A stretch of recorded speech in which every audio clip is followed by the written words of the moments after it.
Un bon gros bullshitomètre justement, c'est le moment, 16h48, chaque jour un expert de marché vient déconstruire une idée reçue un peu trop facile, des phénomènes de mode à ses yeux un peu trop artificiels. C'est Gilles Petit qui nous accompagne aujourd'hui, journaliste, expert des questions patrimoniales. Bonjour Gilles. Bonjour. Et bonne année. Bonne année, meilleurs vœux. Maintenant que même le Bitcoin a ses ETF, tout le monde veut son ETF. Les ETF spot Bitcoin voient le jour, mais la vraie bonne idée, ce sont peut-être les ETF ESG, les ETF socialement responsables, les ETF ESG pour faire du bien à la planète. Beaucoup nous en vantent les mérites. Vous estimez que ces ETF ESG, c'est bullshit. Vous foudroyez Gilles Petit. Cette idée que pour investir rapidement et faire du bien à la planète, il faut choisir les ETF ESG. Eh oui, je foudroie cette idée parce que c'est beaucoup,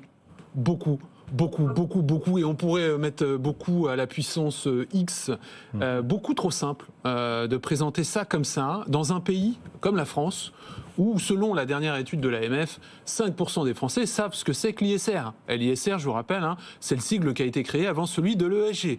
Donc autant vous dire que c'est vraiment, pour moi en tout cas, du marketing. S'il suffisait de résoudre les problèmes de réchauffement climatique, les problèmes de gouvernance dans les entreprises et les problèmes de relations sociales, simplement en investissant au travers d'un ETF, j'ai envie de vous dire, ça se saurait.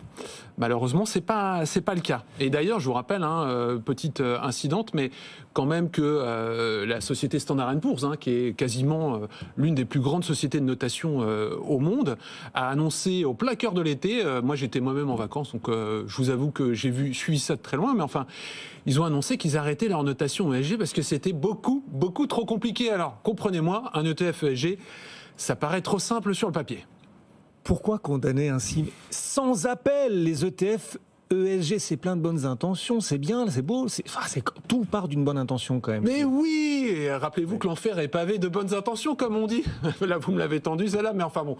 Effectivement, c'est plein de bonnes intentions, et donc c'est ce sur quoi joue régulièrement le marketing.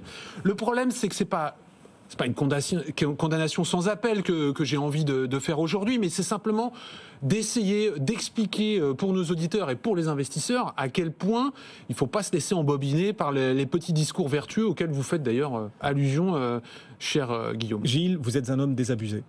Alors, désabusé... Permettez-moi de vous le dire. Oui, mais pourquoi ?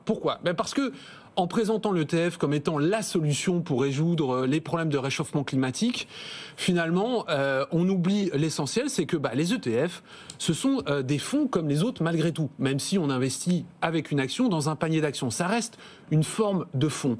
Et ils ont les mêmes problèmes que les fonds. Donc quand vous allez devoir choisir un ETF ESG, vous allez vous heurter aux mêmes problématiques que celles qu'on rencontre dans les fonds ESG et qu'on a décortiquées sur ce plateau plusieurs fois. Ça veut dire quoi ? Ça veut dire qu'aujourd'hui, grosso modo, en France, vous avez 1250 ETF ESG qui sont commercialisables. Parmi ces ETF, vous en avez qui vous permettent d'investir en fonction de vos préférences. Par exemple sur un secteur en particulier, en fonction de ce qu'on appelle le classement Best in Class. Donc là, ça veut dire que vous investissez dans un ETF dans lequel il y a quand même des énergies fossiles, il y a quand même du tabac.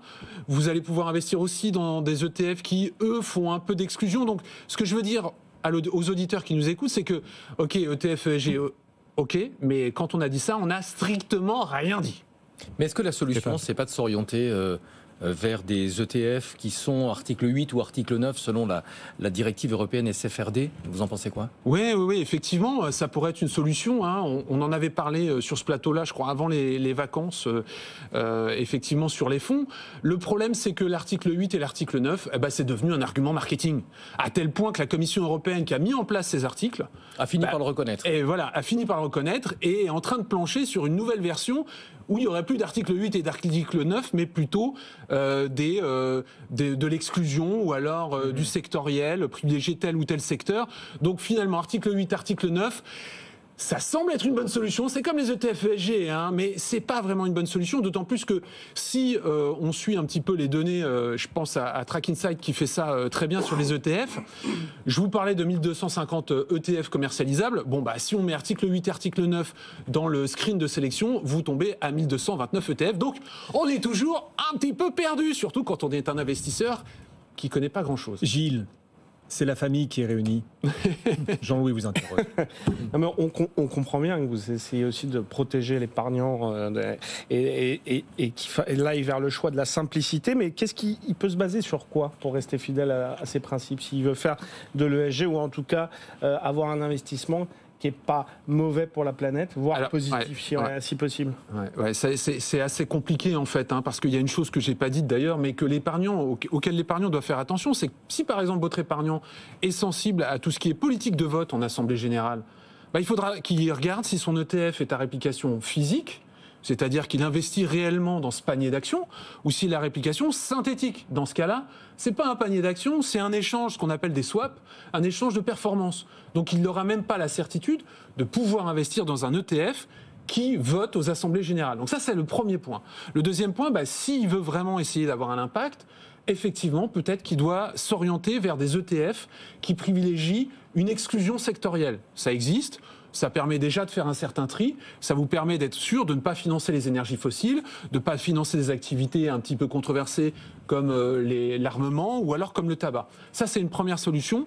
Autre solution possible, c'est d'investir dans des ETF qui sont alignés sur les accords de Paris. Et ça, c'est plutôt pas mal, en tout cas, a priori. Parce que je vais vous donner la suite et vous allez être un petit peu moins content de ma réponse, mais Guillaume, je compte sur vous pour rebondir dessus.